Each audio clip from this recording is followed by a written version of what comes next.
The ballroom erupted in applause. My son stood on the stage holding a glass of champagne, smiling like a man who had just conquered the world. "This company is stronger than it's ever been," he said. The audience applauded again. Investors nodded. Executives smiled. Employees raised their glasses. I sat quietly at the front table watching. Then my son turned toward me.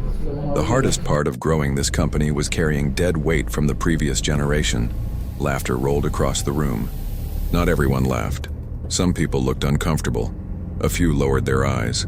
But enough people laughed for me to hear it clearly. Enough people laughed for me to understand exactly what my son thought of me. I smiled.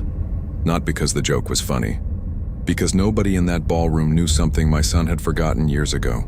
Every warehouse, every office, every distribution center, every piece of land this company depended on, still belonged to me. And sooner or later, my son was going to learn. The difference between running a company and owning its foundation. Let me take you back to how it all started. I am 71 years old. 46 years ago, my wife and I started with a single-use delivery truck. The truck wasn't pretty. The paint was faded. The engine made strange noises. The driver's seat had a tear down the middle. But it was ours. Every morning before sunrise, I loaded deliveries myself. Every evening after work, I repaired whatever broke that day. My wife handled invoices from our kitchen table. She answered customer calls while raising our son. We didn't have investors. We didn't have wealthy relatives. We didn't have backup plans. We only had each other. There were years when every dollar mattered. If the truck needed repairs, we postponed buying something for ourselves. If the business needed equipment, we skipped vacations. We made sacrifices because we believed we were building something that would one day support our family. Slowly, the company grew. 1 truck became 3, 3 became 7, 7 became 20. Customers recommended us to other customers. Contracts became larger. Warehouses replaced storage units. Eventually, we built a regional logistics company that employed hundreds of people. Every success came from years of work. Nothing happened overnight. As profits increased, I purchased land and buildings separately from the company. An old accountant convinced me to do it. Protect the foundation, he told me. So I did. The company leased the properties. The properties remained under my ownership. At the time, it was simply a business decision. I never imagined it would become important decades later. My son grew up inside that business. As a teenager, he swept warehouse floors. He unloaded trucks. He learned operations. Employees liked him. Customers trusted him. When he became an adult, he earned greater responsibility. Eventually, he became CEO. And honestly, I was proud. I believed the company was in good hands. Then my wife died. Everything changed after that. The house became quiet. The office felt different. I stopped coming in every day. I trusted my son to handle things. Maybe I trusted him too much. At first, the changes were small, almost invisible. At family dinners, someone would ask my opinion about business. I would answer. Then my son would smile. "That's how things worked 30 years ago, Dad." People would laugh politely. The first few times, I laughed too. Then it kept happening, again and again. Eventually, people stopped asking what I thought. My opinions became stories from another era. One evening, my grandson asked how the company started. Before I could answer, my son leaned back in his chair. "Grandpa got things moving," he said, "but the company didn't become successful until we modernized everything." My grandson nodded, as if that version of history made perfect sense. I looked down at my plate. Nobody noticed. A few months later, I visited headquarters. The moment I entered the lobby, something felt wrong. The company history wall had changed. For years, it displayed photographs from the early days. Pictures of my wife. Pictures of our first truck. Pictures of our first warehouse. Most of them were gone. In their place were giant photos of recent projects and leadership teams, mostly my son. I stood there staring. A young employee walked by and smiled. "Your son really built something incredible." I nodded. Then I walked away. That night I sat alone in my living room looking through old photographs. The missing pictures bothered me more than I wanted to admit, not because I needed recognition, because my wife had disappeared from those walls too, like she had never been part of the story. A few weeks later, I checked the company website. My biography had been reduced to a few short lines. My son's section stretched across multiple pages: awards, achievements, interviews, photos. That was when I realized something important. This wasn't carelessness. This wasn't an accident.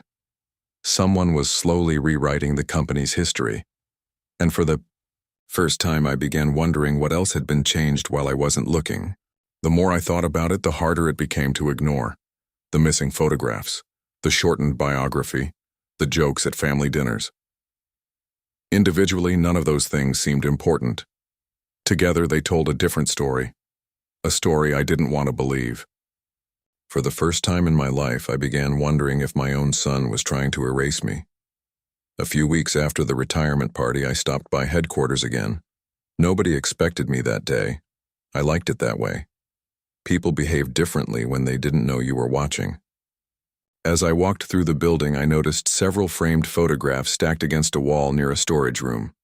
Curious, I stepped closer. My stomach tightened. They were old company photographs, pictures from the early years, pictures of employees who had helped build the business, pictures of my wife standing beside our first truck. All of them had been removed. A maintenance worker noticed me looking. He hesitated. Then he quietly said, "Management wanted updated displays." Management. I knew exactly what that meant. My son. I nodded and thanked him. Then I carried one of the photographs to my car. The picture showed my wife smiling beside our first warehouse. She looked proud, happy, like she believed all the sacrifices had been worth it. I sat in the driver's seat for several minutes staring at that photograph. Then I drove home. A few days later, I received a call from a retired employee, someone who had worked with me for more than 20 years. We talked about old times for a while. Then his tone changed. "Can I ask you something?" "Of course." He paused, then said, "Is everything okay between you and your son?" The question caught me off guard. "Why do you ask?" Another pause. "I attended a company event last month. Some of the younger employees were saying you stepped away because you couldn't keep up anymore." I felt my grip tighten around the phone. What exactly were they told? They were told the company needed new leadership because your decisions were becoming outdated. For several seconds, I didn't respond, not because I was shocked, because it confirmed what I already suspected. Someone was feeding people a story, and it wasn't the truth. After hanging up, I started paying closer attention.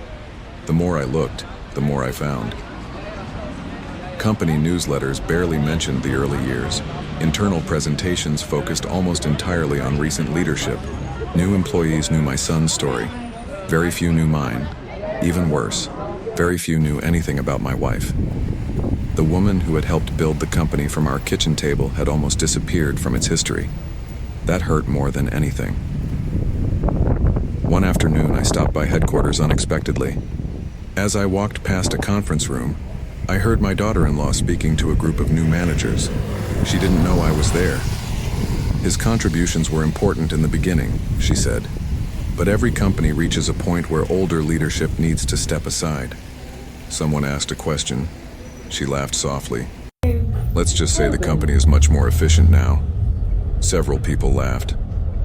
I kept walking, slowly, quietly, because if I had stayed another minute, they would have seen exactly how much those words hurt. That evening, I sat alone in my living room. My wife's photograph rested on the table beside me. I looked at it for a long time. Then I asked myself a difficult question. How long had this been happening? Months? Years?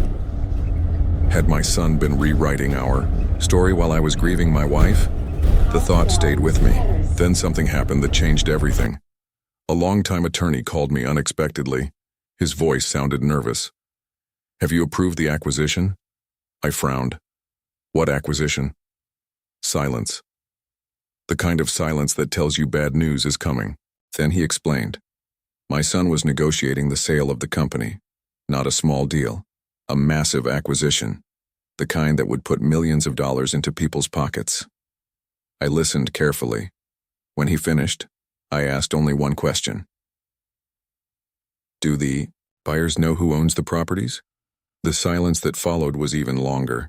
That answer told me everything. They didn't know. Nobody had told them. I thanked the attorney and ended the call. Then I sat there staring at the wall, because suddenly all the missing pieces fit together. The rewritten history, the public humiliation, the effort to push me aside, the pressure to retire. None of it was random. My son needed me out of the way, and now I understood why. Over the next several weeks, I quietly reviewed documents, financial reports, property records, lease agreements.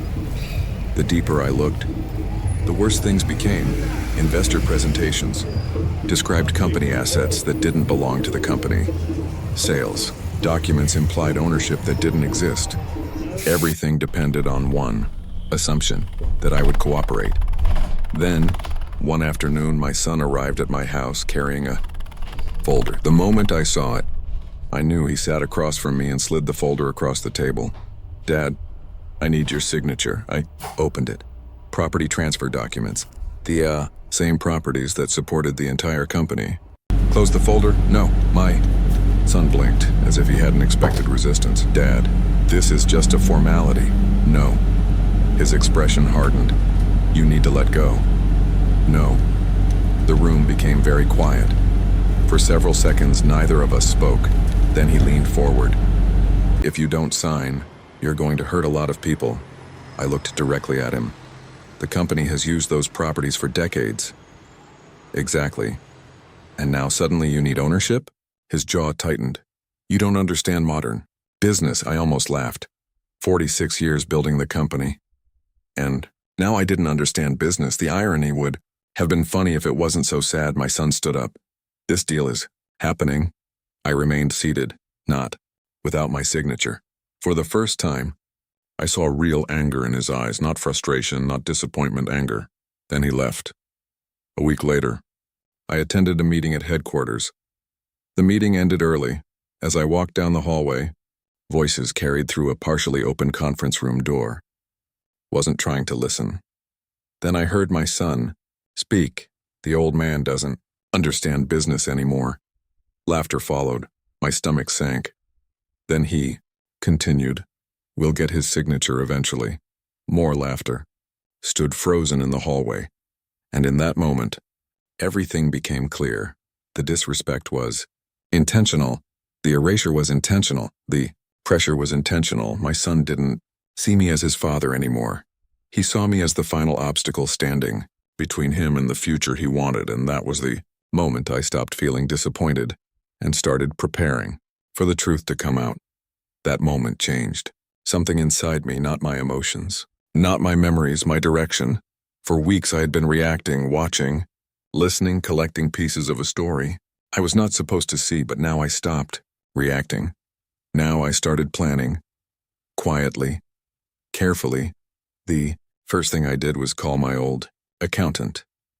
The same man who had once told me to protect the foundation. He was retired now, living a slow life far from business headlines. When he picked up, he sounded surprised. I didn't think I'd hear from you again. I said nothing for a moment. Then I asked one question. How strong are my property records if someone tries to move them without my consent? There was a long pause on the line. Then he said, strong enough to stop everything. Weak enough to be ignored if nobody checks properly. That was all I needed. I thanked him and hung up.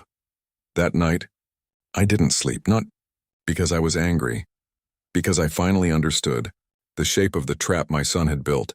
It wasn't just disrespect, it was timing. He had built a story where I was already irrelevant. He had trained the company to see me as outdated, and now he was trying to sell something that didn't fully belong to him. But he had made one mistake. He assumed I would stay silent until it was too late.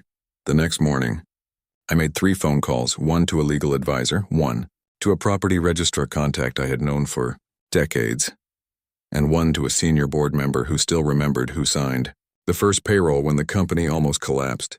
Didn't give them emotion. I gave them facts, ownership documents, lease structures, history. And I asked them all the same thing. Tell me exactly what happens if I refuse to sign anything. Further, every answer led to the same conclusion. Without my approval, the acquisition could not legally complete. But what surprised me most wasn't the legal strength. It was how fragile everything around my son actually was. Paper strength, assumed ownership, confidence built on silence. Meanwhile, at headquarters, the pressure was rising. I could feel it without even being there. Calls started coming again, not from my son, at first from executives, then from advisors, then finally from him. I didn't answer, not immediately. Wanted him to feel the silence I had lived with. On the fourth day, he came to my house again, but this time he wasn't calm. He wasn't performing. He looked tired, controlled anger barely hidden behind forced patience. He didn't sit this time. He stood near the table and said, "We are going to lose the deal because of you." I looked at him quietly, then I said, "No, you are going to lose the deal because of what you didn't understand." His jaw tightened. "You built this company in another era. Things have changed," I nodded slowly. "Yes, things changed. I just didn't disappear with them." That hit him harder than I expected. For a moment, he didn't respond. Then he said something different, quieter, more personal. "Why are you doing this to me?" I almost felt something then. Not anger, not victory, something closer to disappointment that had nowhere to go. "I'm not doing anything to you," I said. "I'm just not letting you rewrite me out of what I built." He looked away for the first time and I saw it. Clearly, this wasn't just about business anymore. It was about identity control, a version of himself he had built by removing me from the story. He left without another word. 2 days later, the board meeting was called. Emergency session. Full attendance required. I walked into that room knowing exactly what they expected. An old man finally signing away inconvenience. Instead, I sat at the table and placed a single folder in front of me. No speeches, no emotion, just documents, ownership, records, lease agreements, legal confirmations, and one final page, a full breakdown of asset dependencies that made the entire acquisition unstable. The room slowly changed as people read. Confusion first, then concern, then silence. My son sat across from me, watching it unfold. His face didn't move at first, but I saw the shift in his eyes. Realization, not of defeat, of exposure. Because for the first time, he wasn't controlling the narrative. Someone else was reading it correctly. One of the board members finally spoke. "This changes everything." Another added, "This deal cannot proceed under these conditions." Son looked at me then, not as CEO, not as a leader, as a son who had underestimated the foundation beneath him. He stood up slowly and, for the first time in a long time, there was no confidence in his voice. "What do you want?" The room went completely silent. Every eye turned to me. I leaned back slightly, not threatening, not emotional, just steady. "I don't want anything that was never mine," I said. Then I paused. "But I will not allow myself to be erased from something I built with my wife from nothing." A long silence followed. Outside, the company kept moving, phones ringing, emails sending, deals waiting. But inside that room, everything had stopped, because in that moment, my son finally understood the difference between leading a company and standing on the foundation of a man who had never left it.